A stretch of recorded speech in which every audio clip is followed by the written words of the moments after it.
All right, welcome back to the show. My name is Ryan Morrison, and today's guest is Troy Morris.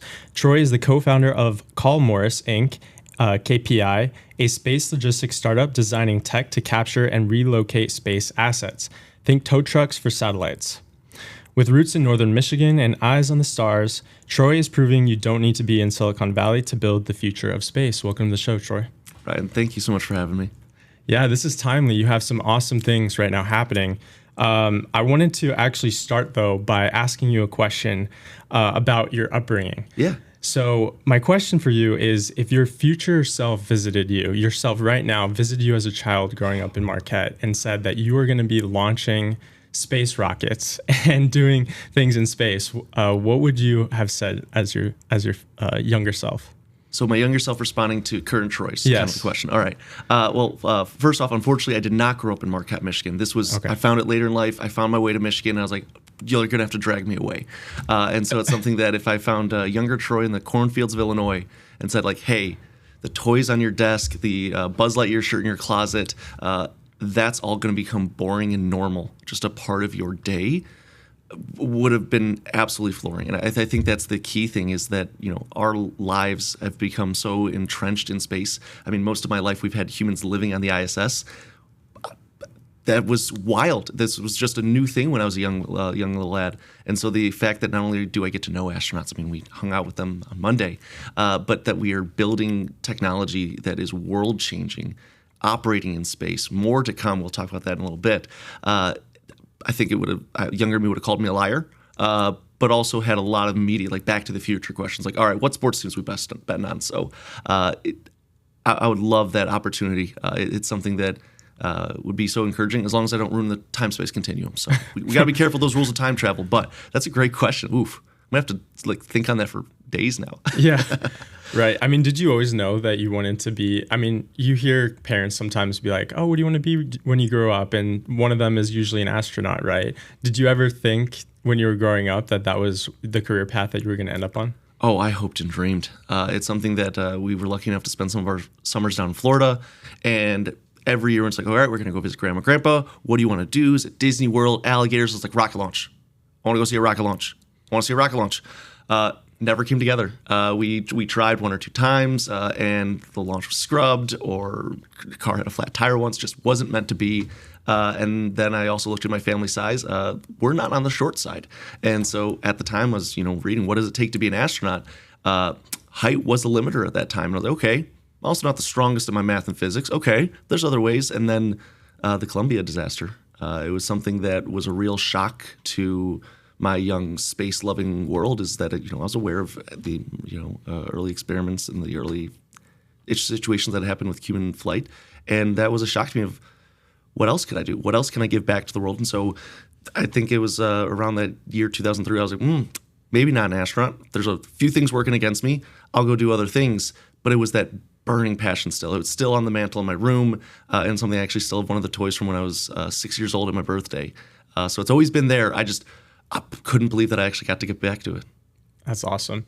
So you grew up in Illinois, and then you went to Northern Michigan University. And it talks about on your site that you basically were hanging out with your co-founder in the dorms and things like that. So talk a little bit about, how you guys met, how things came together, and when it started to become real that a space company was going to be in the future, because you ended up working in corporate too shortly after college, right? So something that was in the residence halls of Northern Michigan University, go Wildcats, and it was something that I met the roommate of my younger brother. So Austin, younger brother, he's our director of engineering, building machines like you wouldn't believe, and one of the smartest people that I knew, and then he introduced me to Adam and just changed the scale. So it's something that when you meet your roommate in college, some people are like, all right, we're going to talk about girls, or we're going to talk about where we're going to drink. They were discussing the rocket equation when I walked in. And so it's something that, for those unfamiliar, it's the way that humans have figured out to how we get to space. And there's a bunch of great things to it. It's nerdy as heck. And they were doing it for no other reason than to play Kerbal Space Program more efficiently. And so that's, we got the rocket equation up there. So it's something that... that's how they met each other. And then, shortly in the hours thereafter, checked out my younger brother's room, his roommate, and we met pretty instantly. And it's been about 10 years since that time in August, where it's like, wow, Austin is building race cars and he's going to go on to build helicopters and more that we didn't even know about yet. Adam has a brain for ones and zeros that just make you feel like you don't even know how to count. And my skills were always in the human side. It's something that if I had business projects, I'd check the math with Adam. If there was some problem he was working on of like, hey, we've built this model, how are people going to respond to it? He'd come to me. So years before we actually founded a company together, even thought to, we were already working together on projects in school, the great way of iron sharpening iron in university. So that happened in the dorms. But as you mentioned, I graduated. Unfortunately, I had to leave the UP like so many around me. My co-founders did too, out to New York, Philly, and me in Chicago. And it was doing successful in our careers there. They were like, politely, this sucks. Can we get back to Michigan? How can we do that? So that was kind of the origin story, and then the kind of the dark genesis of how do we get back home? Yeah, so talk about that journey a little bit. Like, what was the spark that led you guys back to Michigan and deciding to launch KMI here? Yeah. So the nexus point of things coming together with rideshare availability. So on rockets, we were seeing the reusability of rockets, the first SpaceX rockets landing, not just exploding or shooting off into nowhere. And so then the availability of components for space. And we started discussing that on the weekends and after work of, wow, this is so cool. We're at such a new renaissance of space. How does that work out in a few years? How does it go from, okay, more people can launch? I mean, we've got universities here in town that I've talked to the students. They're doing it as a college project to make a satellite and launch it. That wasn't possible in the same way years ago. You could have a whole university launch a satellite. But CubeSats, CanSats, all these other things, we immediately recognized in the summer of 2019, there's a change coming in aerospace. A lot of hard work, a lot of launch logistics have come together, and what's going into space is going to proliferate. What does that do? And we worked our way down to any cool thing we wanted to build, space hotels or space elevators or intergalactic mining equipment, any big dream you'd ever want to do while playing video games, talking to your buddy after work. It all came back to space debris of, if we don't solve that, if we don't solve these lethal collisions that happen just above our planet, doesn't matter what you want to build. You can't get to Star Trek if you can't get off the planet. And so that was the first part of, okay, let's find who's fixing space debris. And there wasn't anyone. So that summer of 2019 really fell into the fall of 2019, and we incorporated KMI November 22nd, 2019. Wow. What an interesting time to start a company. Yeah. Right? Yeah. It's not like there was anything just coming over the horizon around March of 2020. Hindsight's 2020, and 2020 ruined everyone's hindsight. But fair enough. But so you guys have originally bootstrapped, right, to get to a certain level. So like, for people who have no idea how to even start, how do you even start a space company, right? Like, where does one even start? And then we can talk a little bit about like where you got to. I think you brought one of your initial products here as well. So. Yeah, we can definitely talk about reach. Love it. I want to even start like a step further of how do you start a company? Because it's something that, here in Michigan, especially here in Ann Arbor, Raw School of Business, Doug Song, there's some great currents and trends of entrepreneurship, but it doesn't have to just be space companies. My experience is unique. Our opportunities have been lucky, if nothing else, with a lot of hard work, but a lot of luck just aligning the right ways. So I think the first thing for a business is why. What is your why? Simon Sinek, his golden circle, what is your why you want to do this? Because a lot of other things are going to suck first. And so once you have that, it's start to test it. Marketplace of ideas, customer engagement. I'm sure there's so many different versions of it. Go talk to who would be working with you. Not necessarily just the customers, but the suppliers. If you want to do a sandwich shop, it's not just talk to people when they're hungry. Like, hey, do you like sandwiches? Of course you do. Who's going to provide the bread? Are you making it yourself? Are you getting grains? Really work through it before you start scaling, because then every beat of success you have is now eating against the clock, and the clock is the hardest thing as a startup. So my advice to any entrepreneurs out there, anyone who's looking to join startups, do new things, is figure out what are those first steps. What's that first set of wins? And for us, we recognized early it's, okay, we have to prove that this technology, this crazy thing we're discussing, works not just on the whiteboard, not just on the lab, but in space. And thankfully, we were right. It's something that's really changed the conversation for us. But I think that customer engagement part is so huge. Make sure you're giving the right thing to the right people, because otherwise you're designing a hammer for people who already have them. Right. And the same idea of like you realized that there was a niche, a gap in the market on space debris initially. And so no one was solving it, or there wasn't enough, Yeah. right, action happening there. So how did you validate that in the early days? The very earliest days was good old Google. So by the time we had moved Austin out of Philadelphia, the day that governors were shutting non-essential businesses because the pandemic was rolling in, we moved Adam out of New York the day that the markets crashed.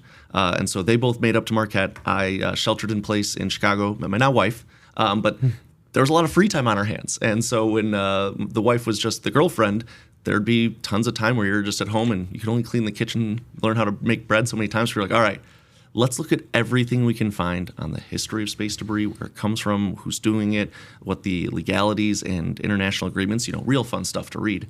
And that's where we started to really see there's been some attempts. There's been, a summer project where someone puts an idea together for whatever propulsion company they're working on. Like, if we could solve space debris, this is how a rocket company would do it.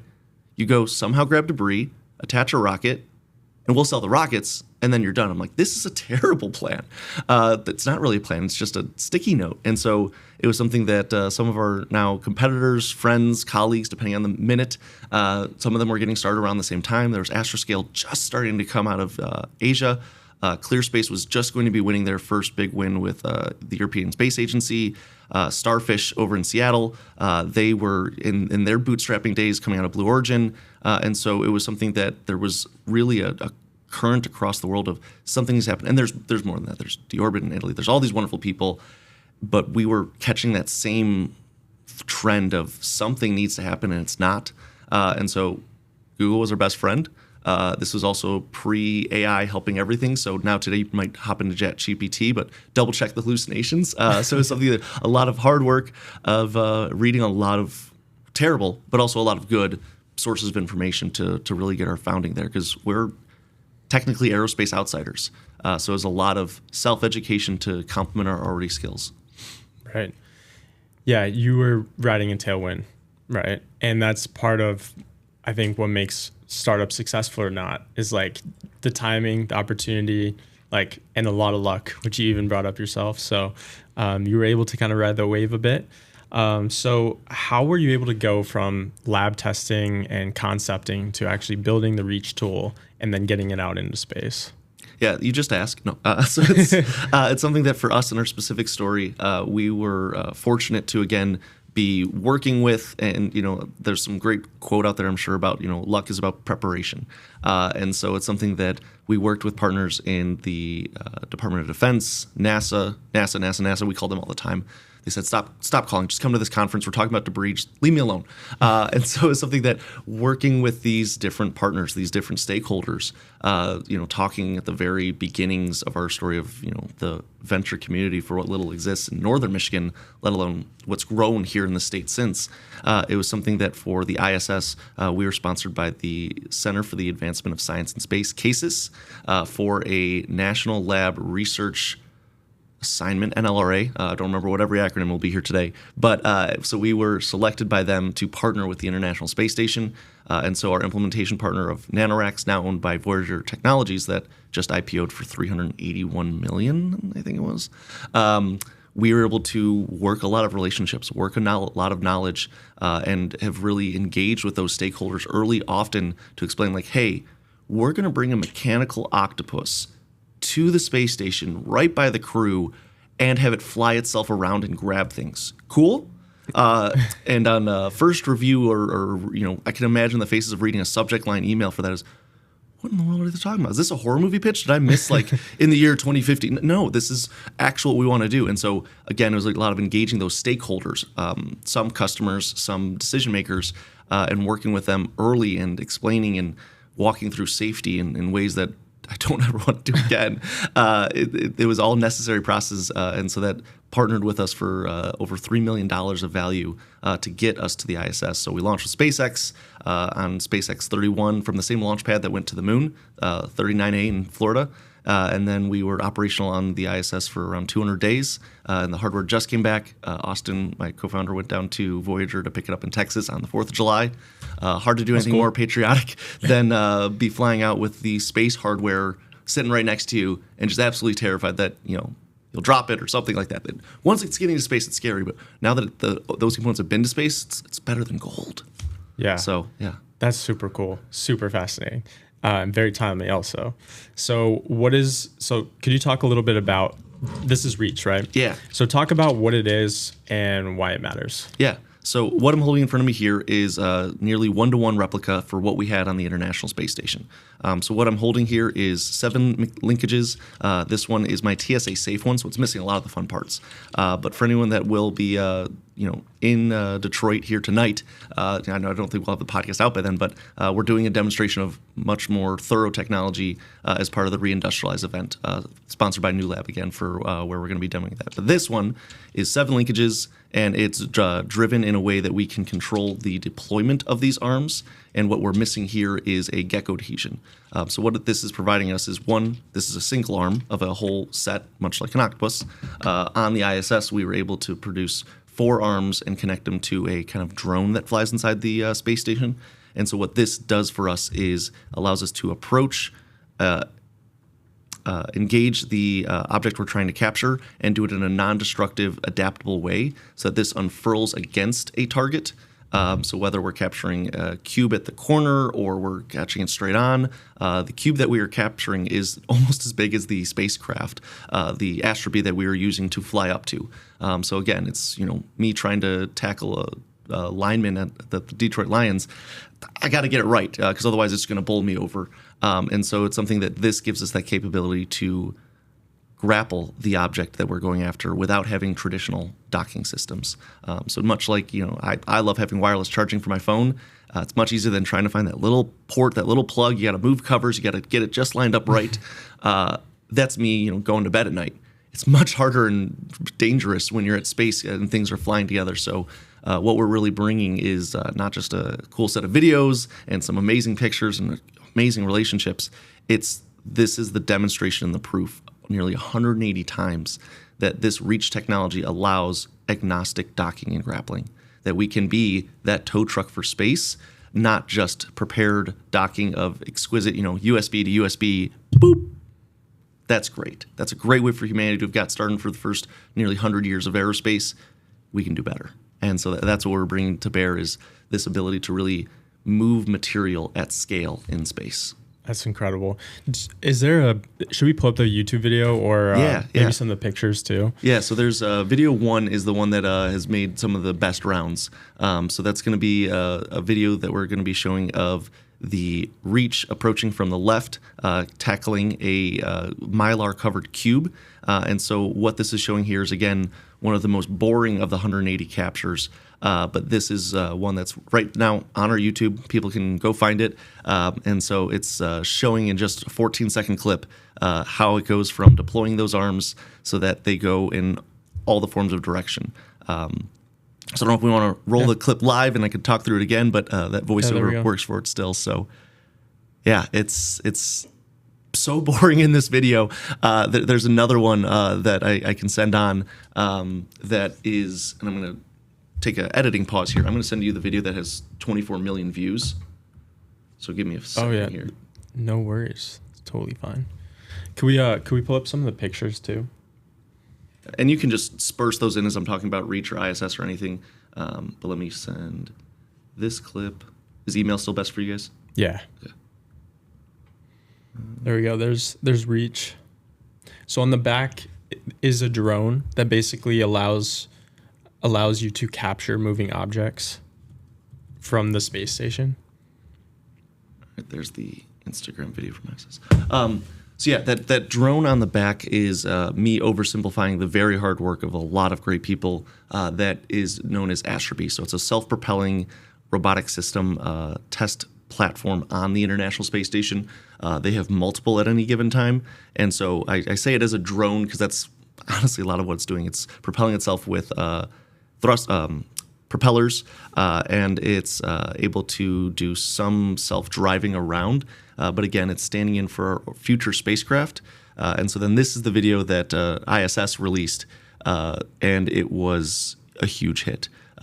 As we can see there, we actually passed over 1 million likes. Wow. That's awesome. So that's Sunny Williams. I had the wonderful pleasure to actually get to spend time with her this last Monday. And so there'll be some more things coming, but she is a fantastic human being, an amazing scientist. And she worked so hard with us on getting these tests to run well, because we did 6 total sessions with the crew on station. And so this was one of the early captures, first seeing, does it even work? And it went so well that the ISS team went and published it. They're like, we got to show the world. So I was sent that video by 2 different friends, like, hey, Troy, this looks like what you've been telling me about your, working in the basement doing it. Is this similar? And I was like, that's ours. So it's something that it's been fantastic to see the worldwide response. It's had somewhere, the 25 millions of views. I think when I was talking to Patrick over at ISS National Labs, love you, Patrick.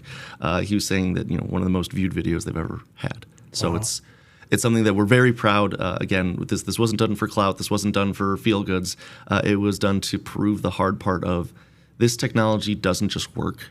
It works again and again. It works hundreds of times in terrible scenarios. As we were getting to those final test sessions, our team was like, how can we make it lose? All right, we got to make sure we know exactly what the limits are. You don't know how well a new race car can handle until you crash it. Right. So we got darn near to that as well as we can with safety, but it was something that really established quite a lot for what we need. Can you talk about that actually? Like, can you talk about how far you pushed the limit? Yeah, I mean, so there, like I said, there's 4 arms, as we just saw in the video, in all the directions. So if you want to pull one of the pictures of the reach in the ISS, Yeah.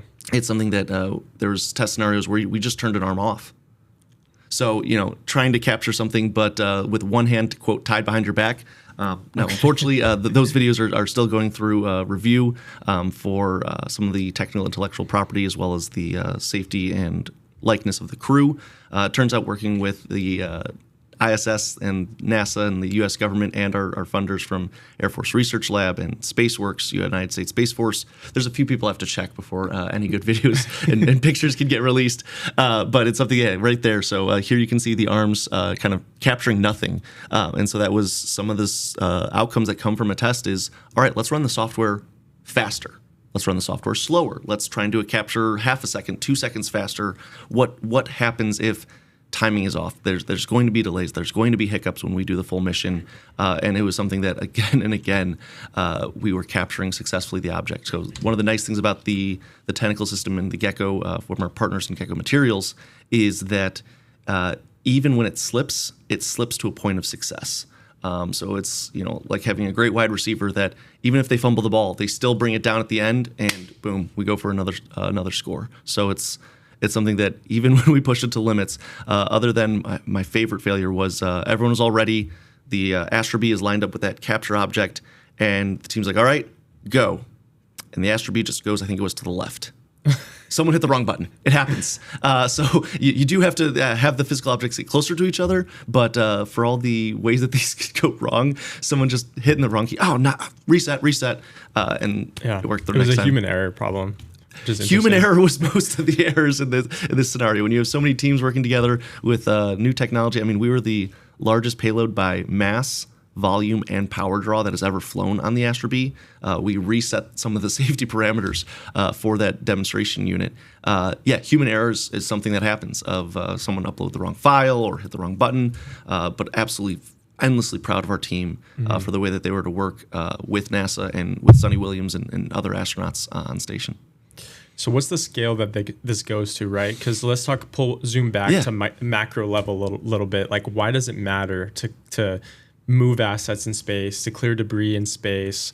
What's the payload limits, like all of those kinds of things? Yeah, so there's a few pieces there. So I'll start, since we're talking about reach, growing up a little bit from that, is, again, this is slightly smaller for what we are going to be deploying on the full spacecraft.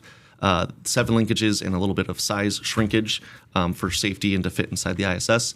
The full reach system and on the spacecraft known as LAYLAPS, that is going to be designed to capture from the same system almost agnostically from anything as small as a basketball to anything as large as the 3-point area on a basketball court by diameter.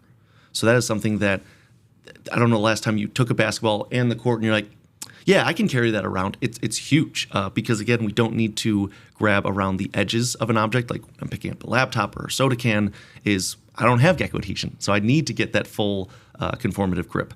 But with the gecko, we can grab a wide variety of objects, and the shape is indeterminate, not an issue.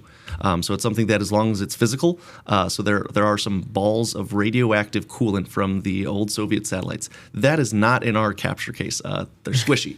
But if it physically exists and it's got structure, it's something that, those are the currently defined parameters of objects that we would be able to go up, rendezvous with, reconnaissance, and then hopefully relocate as needed. And so that's where it starts to come to.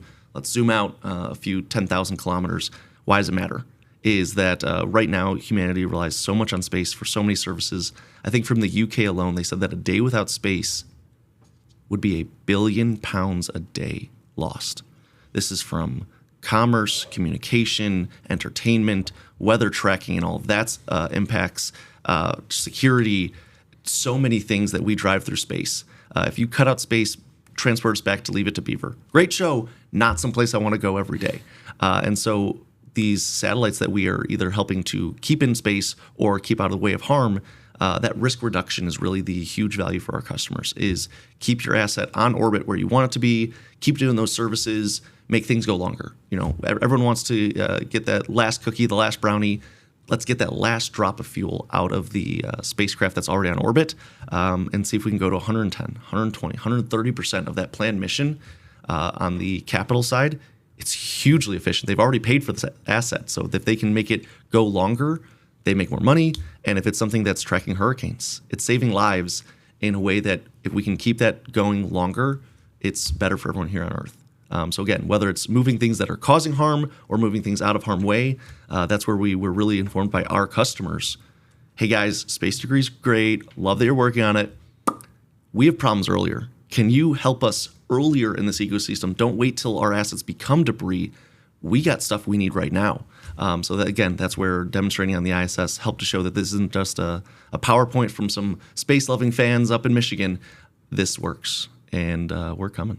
Yeah, it's interesting because when we were watching the video of Reach with the ISS, right, it kind of reminds me of a scuba diver, like going through like underwater, right? And just the way that everything's kind of floating and everything like that. And it's no doubt that humanity has gotten water and ocean and things wrong. Like we pollute it, we destroy water, and it's important for us out here in Michigan, right? Because of the Great Lakes, we have the most fresh water.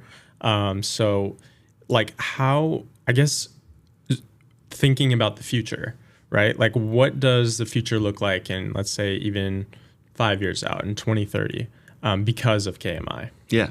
I actually want to start with, and I'm going to change your question of what does the future look like without KMI? Sure. So when you're talking about the oceans, and humans have unfortunately polluted many parts of it, they're one of the most terrifying natural wonders on Earth.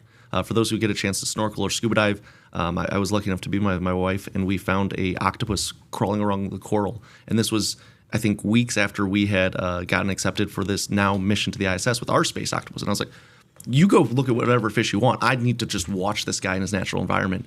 And it's just stunning. And so the reason I wanted to start the question of what happens if not KMI is that pollution in the ocean is bad. Pollution in our lakes, our water sources, terrible. Pollution in space, this is where physics comes and brings karma instantaneously. So for any listeners, you have an example on your own hands. You look at your pinky nail. It's about 1 centimeter square. That pinky nail at space speeds of 17,500 miles per hour hits like a hand grenade. And there's a lot more things bigger than your pinky nail. So humanity can reliably track objects as small as a credit card. So think about your pinky nail to credit card. That's a lot of hand grenades. And that's what we can begin to track. So without KMI, without our partners and our competitors around the world, without these types of services, we're going to see continuing strikes on space stations, loss of satellites. Even the crew that did our experimentation on the ISS, Sunny was talking about just this week, they had to shelter in place. They had a debris collision coming, and orbits are 90 minutes when you're in LEO. That's not a lot of time from detection, analysis, review, notification. It's almost as scary as the Cold War.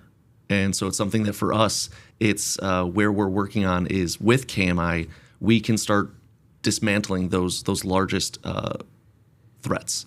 So it's something that I don't want to put us in the same category as nuclear, deproliferation, and those people are amazing humanitarians trying to keep this world from killing itself. But it's something that we're looking at kind of a similar situation in space, is that if everyone keeps to the status quo, does whatever they want, and blows up wherever they want, and lets things collide, it's lethal. Humans won't go out there. We'll be lucky if we can get our satellites up there or through there. We won't go to Mars. We won't go to the moon. We're not going to go to the other parts of the solar system. So with KMI, humanity has that chance to clean up where we are operating, continue to expand in space, and study the cosmos beyond. Just one small thing, Just one small thing, I know. I mean, I've had some pretty cool guests on the show, Troy, but none of those topics were rocket science. And this one is quite literally rocket science. So. Orbital dynamics. We leave the rocket scientists to our launch partners. But yeah, it's something that when you have a great group of people, and I've been part of dinners with brilliant humans, and she's talking about her launch systems that she does with Firefly, and he's talking about, building rockets in the desert. I'm like, gosh, you guys are so cool. They're like, it's not rocket science. It's like, no. It literally is rocket science. So it's a wonderful thing. But you're saying. Yeah, so I guess where I wanted to go next, I do want to get to the cosmos, but I want to come back to Michigan for a second, because you and KMI, the team, has made a conscious effort to fundraise in Michigan and build in Michigan. So talk a little bit about that decision and some of the some of the disadvantages, but also some of the advantages of doing that here, because I want to demystify that for people. And, ultimately for me, it's about kind of shining light on some of these things, and then ultimately to help bring more innovation. Like, there's amazing movement and things happening here, right? Like, you're an example number one. But also, like, we have some problems that we need to address as a state. And hopefully the innovation fund that recently launched is one part of solving that. So yeah, just talk a little bit about that, conviction that you have of building here in Michigan. Yeah, I wanted to date check myself so that these comments aren't held against me in the future as we keep making things better. But here on Thursday, July 17th, 2025, it's rough out there. It's something that Michigan has, I think, the best of intentions. And I say Michigan both as state government, economic development groups, investors, angel networks, entrepreneurs. The folks of Michigan have the best intentions when it comes to innovation and capital and deploying those together. We have a risk profile that is extremely cautious. And, without getting into macro psychology of, is this tied back to the recessions, what has happened to and since from Detroit, there's all these things seeing of upswings. And it's something that space tech is a hard sell for some folks. First, there's the technical gap, is that it's a little bit easier to understand, hey, this is a app that does something blank for your dog. I've got a dog, I've seen dogs, I've seen apps. Let's walk through the business model. I can understand that. And this state does some great jobs with biomedical. We do with software. I mean, we're here in Ann Arbor, and I think we've Song United down below us.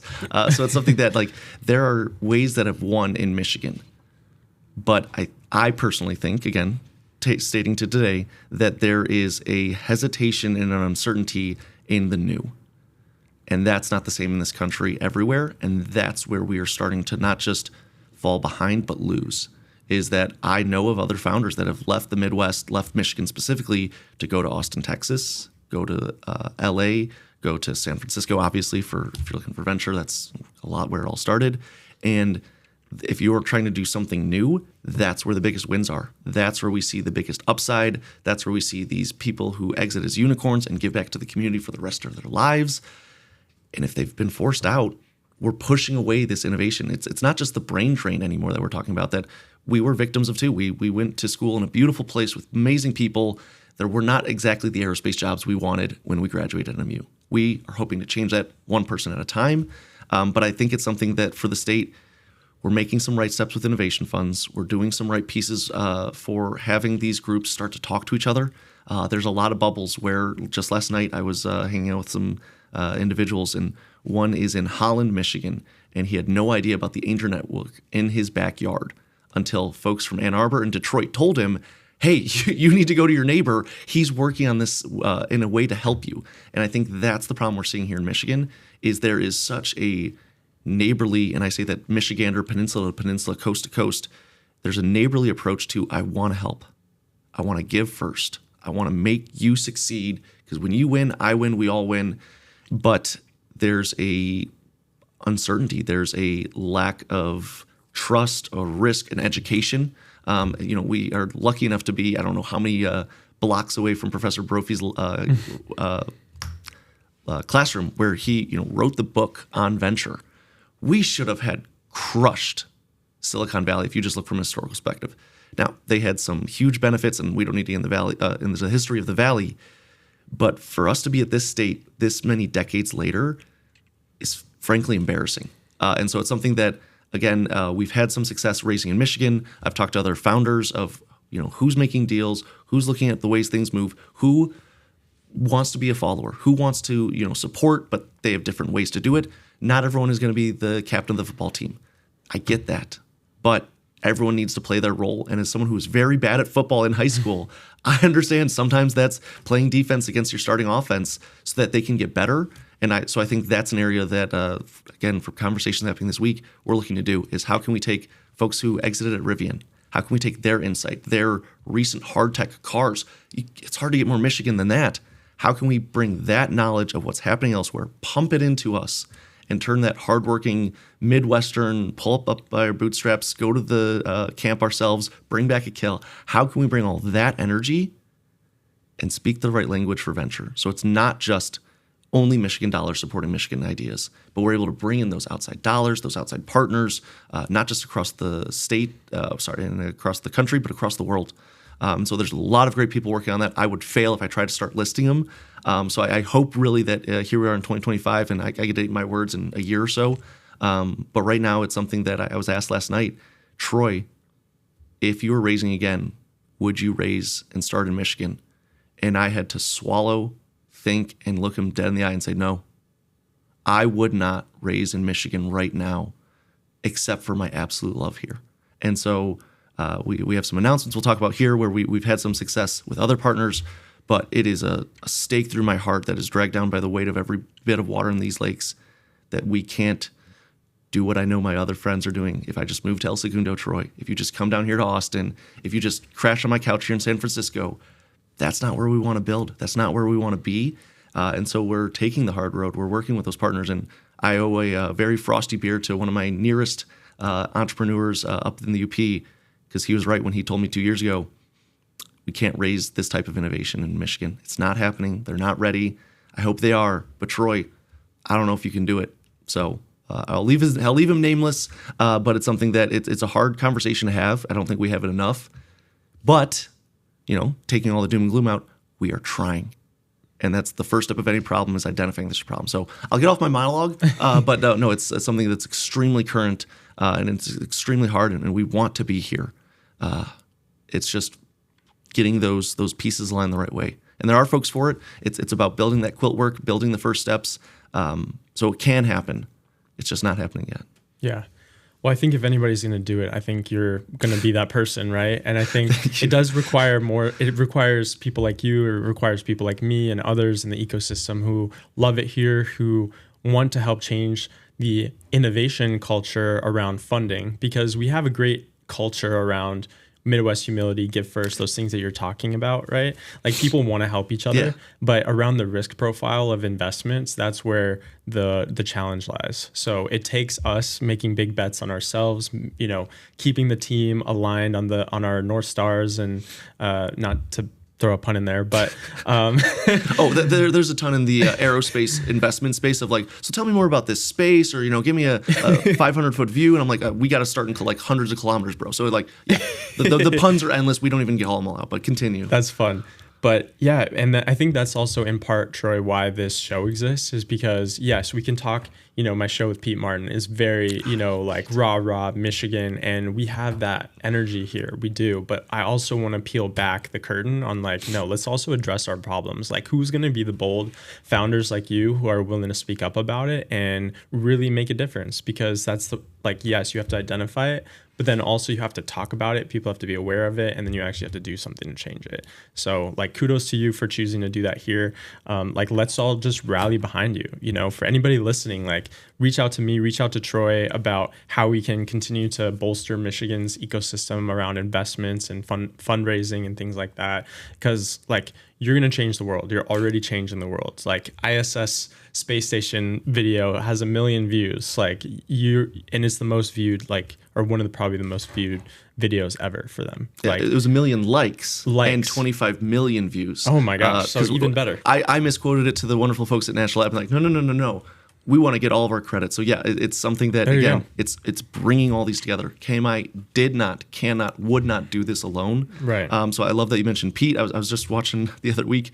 He did his Flannel Rocket podcast with Chris Thomas and Riley Brennan from Trucks. Love Chris. He's one of our angels. So I want to give him and Doug, their due credit for being early supporters for us. But it's something they were talking about their Trooper Pledge. And it's something of, this we will defend for Michigan. Oh my God. I was like 6 a.m. wherever I was watching this. I was getting ready for my day. I think I was in D.C. and I was just ready to go. And then I went out my hotel door and the whole city's still asleep, but I am ready to go. We can do it. We have the pieces. We have the parts. We have the conviction. It's just putting it together. I agree completely. All right, Troy, let's get into some recent announcements. So you talked about, we were talking offline about the next mission to ISS is coming down the pipe. So you're doing that in partnership with Stellar Ventures and Siri. So just talk a little bit about that and the timeliness of it. Yeah, so it's something that those are two of the biggest leading partners. We also have ETMC. There's also Tech Connect. I know that I'm missing someone else in there. So again, that's why I try not to get myself on the list because I always mess something. But working with the wonderful folks at Stellar Ventures and these new to us partners for Siri, based with a lot of the First Nation folks in Alaska, a lot of tribal connections, and really how can they help drive what they're doing up there into a bigger innovation ecosystem. And that was one of the things that helped sell us on this is, okay, this is a new group. We just came back from ISS. We just got back. Do we want to go do another different project there? And it was something that with what we do here in Michigan with the tribes and the folks that were here, and there's a group that has really figured out some of this playbook. Yes, let's connect. And you're just saying the give first. My first conversation when I was telling our angels last night was like, cool, how can I connect our tribes to what they're doing? They're like, Troy, you just announced that you have a mission going to the ISS. You're getting a check wired. That's one of the most exciting days for any founder. And you didn't even pause to celebrate of how can I help? And I was like, how? So we're having those conversations, but focusing on ourselves for a second, which is so hard to do, we have announced as of yesterday, KMI is one of the cohort companies that'll be doing a additional demonstration on the International Space Station. Details, timelines to come. But unlike being the internal testing of Reach inside the ISS, flying around with the crew, being their best little friend, this is going to be on the exterior of the ISS. And it's testing a kind of middle brother technology. It doesn't get nearly as much time in the limelight as the giant tentacle monster that is Reach. So Asteria is that project that has been selected, vetted, reviewed. And again, it's nice knowing the stakeholders that when we were on some very large attendance calls, knowing most of the names or faces that were on there, it helps. So again, whatever ecosystem outside of space, get to know the folks involved. And so, we're very proud to announce that KMI will be going to space again on the ISS. There's other announcements, but those ones will have to wait for right now. So we'll have to do that for part 2. Okay. But KMI will be going to space again with National Labs, Stellar Ventures, and some wonderful partners all around them. Super exciting. Yeah, I can't wait for you to come back on the show, hopefully again in the near future, and talk about, updates and all of that.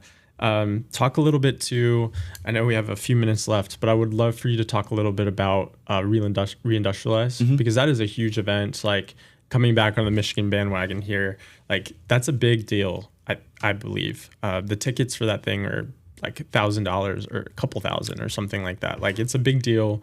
Big names are coming out. So talk a little bit about what that event is and what you're hoping to get out of it today. Yeah, so it's something that was thrown on our radar, and I had different folks being like, hey, there's this thing coming nearby you, and I was like, cool, where in Michigan? They're like, Detroit. I'm like, that's 8 hours away.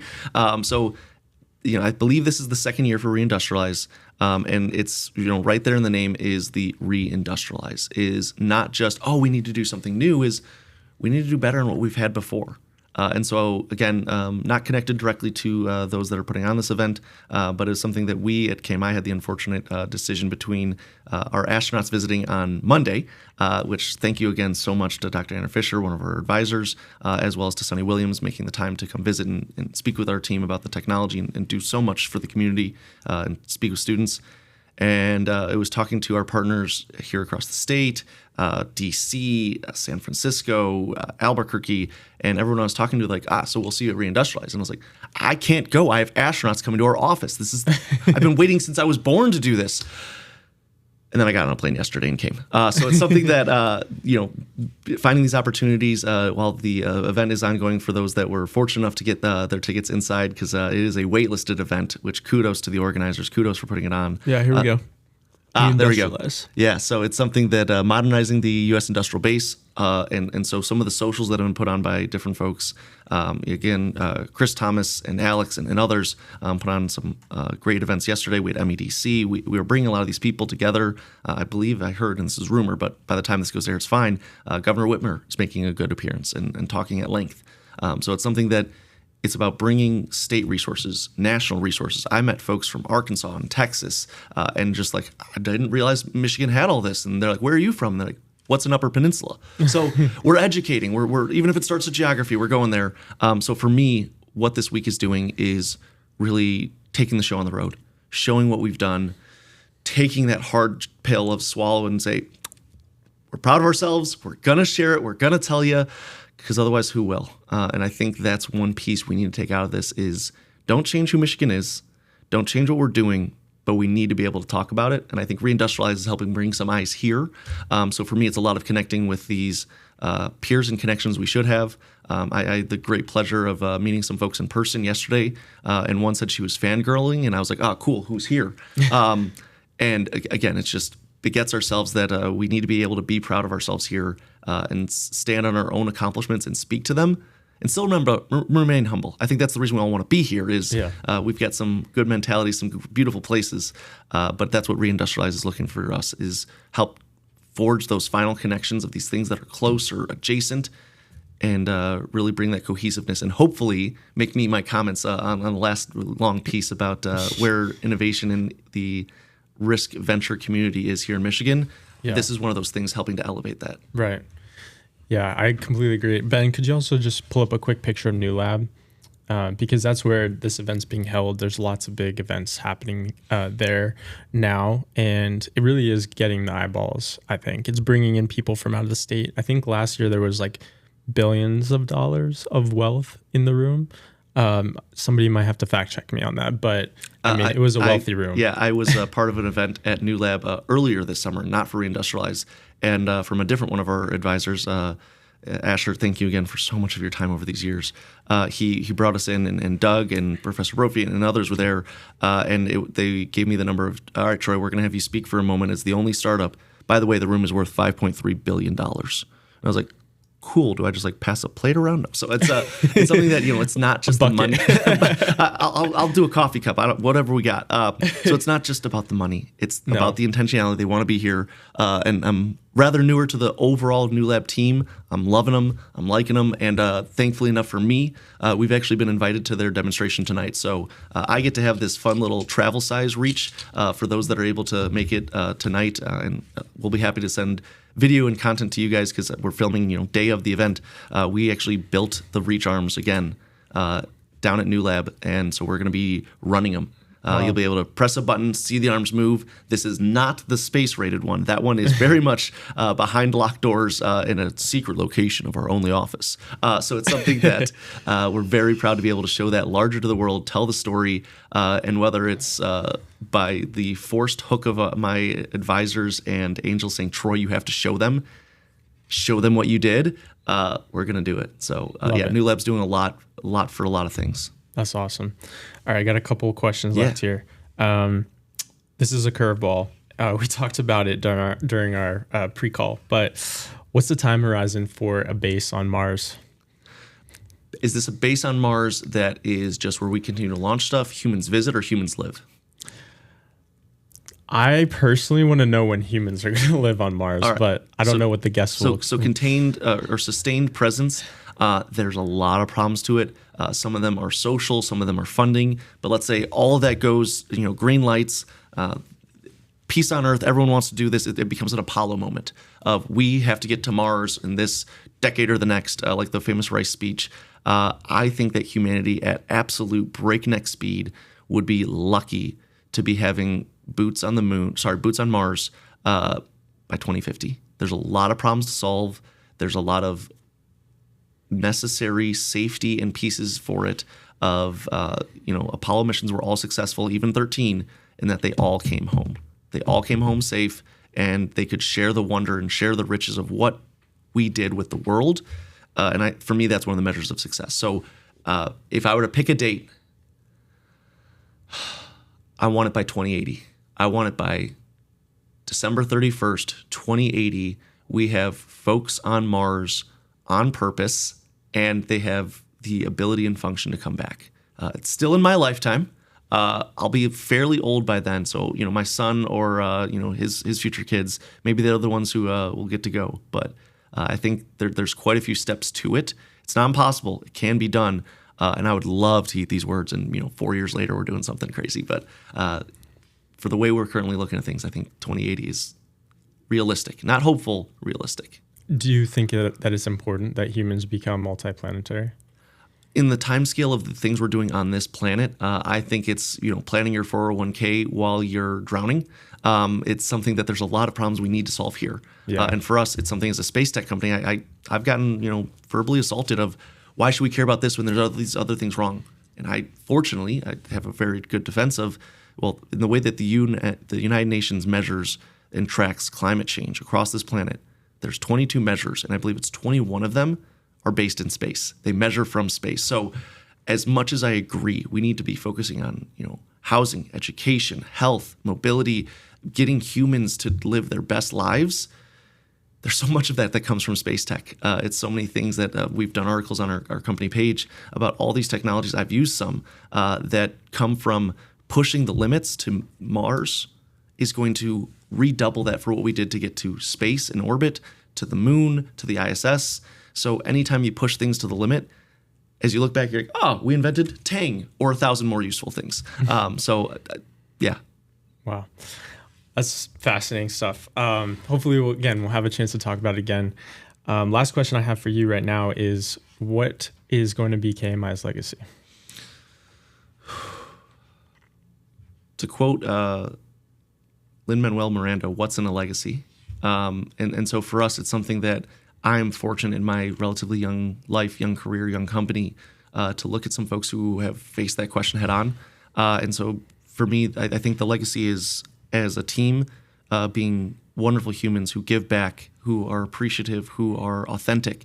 But as eventually the company hopefully exists and we fade away, I don't know if there's anyone still living who knows Henry Ford Sr. himself, but we still have the Ford company. And so it's something that I want to see KMI as it continues to echo on and grow on, and things will shift and change, that I want to see KMI continuing a legacy of providing for Michigan what we lacked. First off is those abilities to do high paying, high quality, fruitful jobs that are good for humanity in Michigan. And we need other places. DC is not in Michigan yet, so we'll work on that. But it's something that I see the legacy for KMI of being able to go out and do these grand things, but doing them for Earth, doing them for North America, doing them for Michigan, doing them for Marquette, doing them for NMU, down to the dorm room we met in. It all echoes through. So it's something that again, for me, it's about giving back, building something, and to tease some of that is space stations that we're in conversations to have on of our own with partners to collect assets in space and recycle them or refurbish them or refuel them, gas stations in space. This is our website. So you're seeing there a visualization of what that future capture will look like of the Laylab spacecraft capturing a rocket body in this example. Down below, just a quick shot of, love it, of us on the ISS. But I welcome people to dig in. See what we're talking about, meet the team, get to understand our technologies, our futures, our reasons, our why. So it's something that for us, the legacy is being successful. We could have all the money in the world, but if we lose at space debris, if we lose at controlling space in a way that's safe for everybody, what does it matter? It's that old adage of try counting your money while you hold your breath. And for us, I don't know how to clean up the oceans. I don't know how to make a less polluting process in the industrial processes. I don't know how to solve cancer. I do know how to help us through space. That's awesome, man. This has been awesome. I'm really grateful to have you. Is there anything else that you want to share about KMI or anything, that you'd like the listeners to know? It's something that it's not just lip service for Give Back. We're proud members of the Michigan Founders Fund among like 30 different great organizations, some in the Michigan State, some elsewhere around the world. But it's something that you made the offer early, and it's honest of we love to give back as much as our time allows. So reach out. It's something that we're very active on social medias, trying to get all this information, education out. We personally, intrinsically love talking to educators and students. We took a significant time with the astronauts we had this week and put them in front of students. And one of the teachers was like, don't you want to talk to them? I was like, yes, I do, but have you ever heard questions that come out of a fifth grader? It's amazing. So it's, again, in what ways we can help, in ways we can connect, and the part I need to make myself do, if you can help us, if it's something that you've got this connection, this insight, this partner, or you have this great friend who's wanted to scale and grow businesses. Again, our list of customers and partners, it needs to be updated from the announcement yesterday morning. But it's something that we are just so thankful and so appreciative of everyone that has helped us this far. And so we are looking at that next step of growth, that next scale, as we work to finalize this round that we're currently in. Again, we've got checks coming in. One of the most exciting things as a founder, besides getting your technology to work, is the trust and validation of people who want to see it go further. So that's my ask out to the community is, in what ways can you help us? And primary to that is, what way can I help you? How can I help today is a phrase that my team has almost asked me to stop saying, is how can I help? Like, we know that's why you're here. That's the whole point of the meeting, Troy. So I appreciate this meeting. Ryan, thank you so much. Thank you to all the team behind, to our angels, our advisors, our family, our friends, our spouses, and especially with one of my co-founders expecting his firstborn. Between NASA visits, ISS launches, fundraising, and family, what more can you ask for? There you go, man. It's a perfect episode. We'll drop show notes as well. So any links or ways for people to get in touch, we'll put that in the description. Troy, thanks so much for joining the show today. And I look forward to continuing building our relationship, having you on the show again in the future. And good luck today at Reindustrialize. And we'll see you next time. Awesome. Thank you so much.